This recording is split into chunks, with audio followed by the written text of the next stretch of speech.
What's going on, guys? Welcome back to my channel. In today's video, I wanted to talk about the biggest problem with the law of attraction. Now, essentially, the law of attraction states that your external world will be a reflection of your internal world, and your internal world will attract things into your life. And that's how your outer reality is a reflection of your internal world.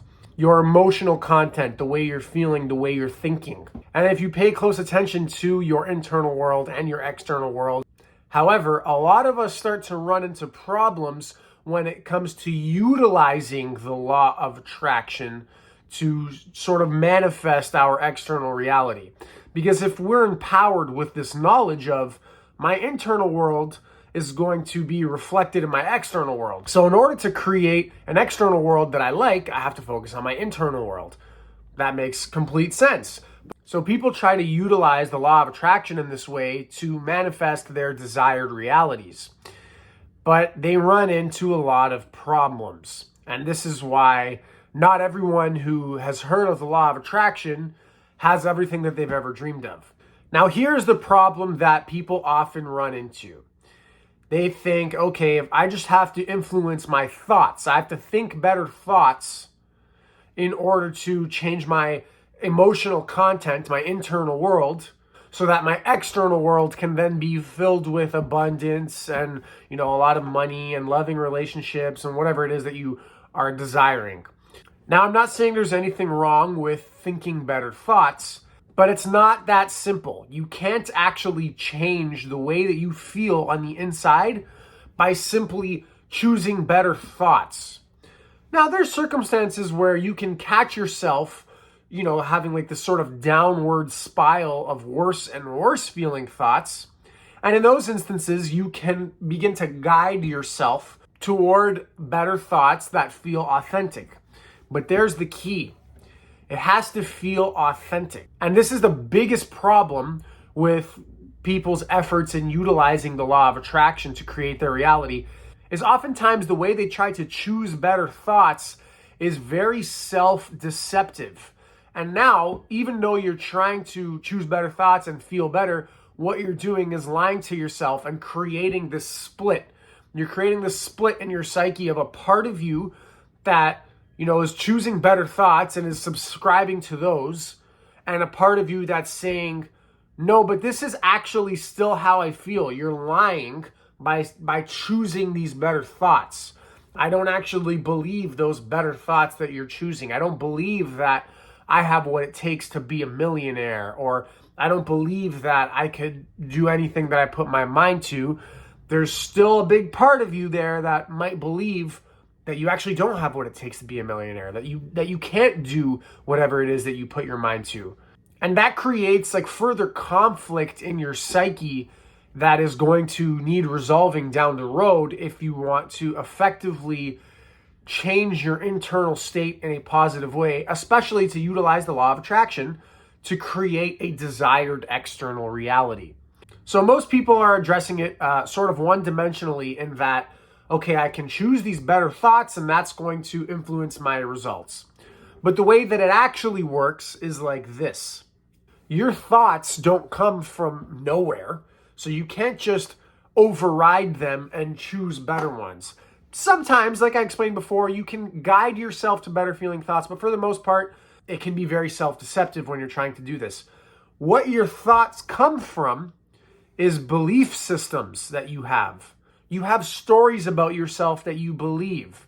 And oftentimes these stories come from your psychological programming and patterning that happened when you were a child. So perhaps a story that you have is that you're not somebody who's very coordinated because maybe your parents didn't have the money to put you in organized sports as a kid, and you never really excelled in learning how to move your body in a very coordinated way.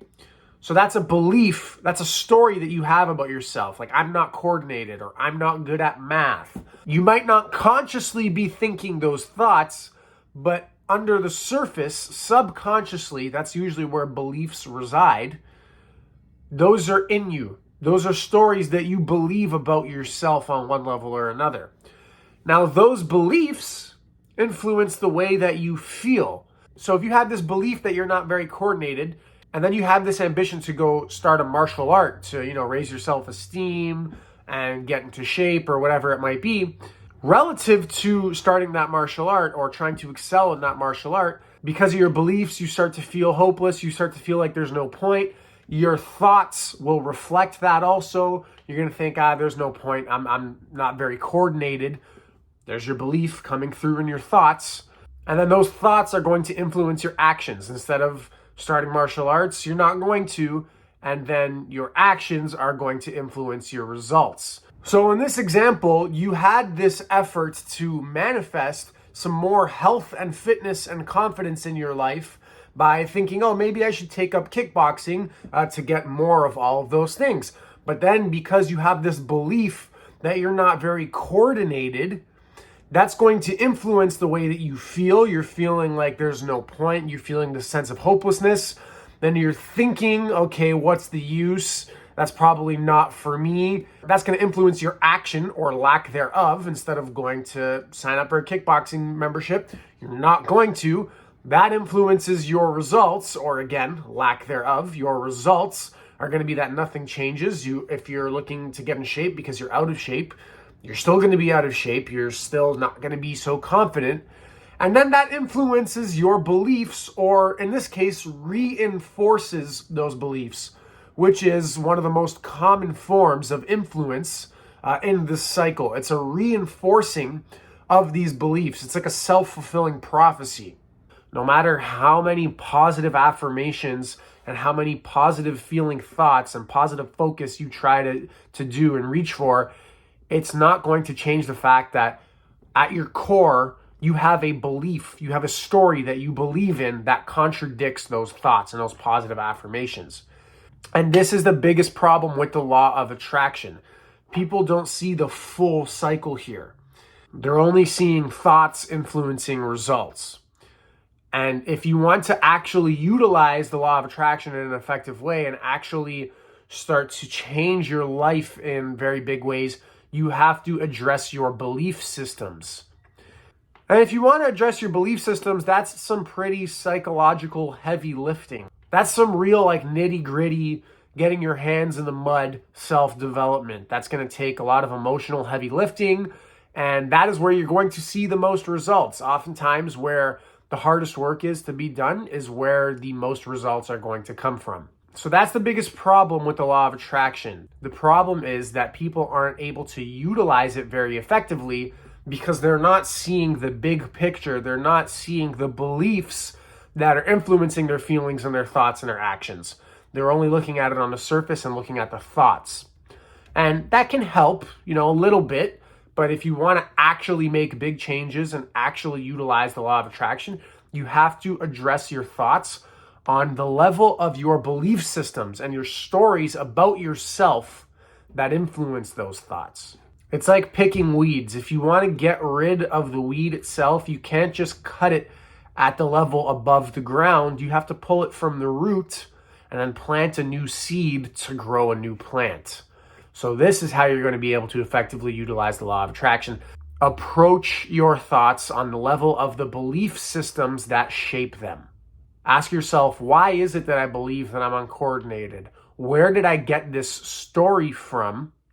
And when you're aware of that, you're going to be able to understand that it's not the truth. Maybe relatively it's true right now. For that example that I used, maybe right now you're not coordinated, but you're not someone who's fundamentally lacking the capacity to build coordination. You're just maybe a little bit late to the party. You can still go ahead and develop your nervous system and develop your musculature to be coordinated. You can still go ahead and develop your functional understanding of the economy and of finances and become a good entrepreneur and business person. Just because you grew up maybe not so wealthy and you weren't raised with a good understanding of how money works and how the market works, it doesn't mean you can't now educate yourself to understand those things and to excel in business. All right, guys, that's it for today's video. I hope you enjoyed. If you did, be sure to give it a like. Let me know what you thought in the comments down below and subscribe to my channel for more content like this. Thanks for watching. Take care. Have a good one.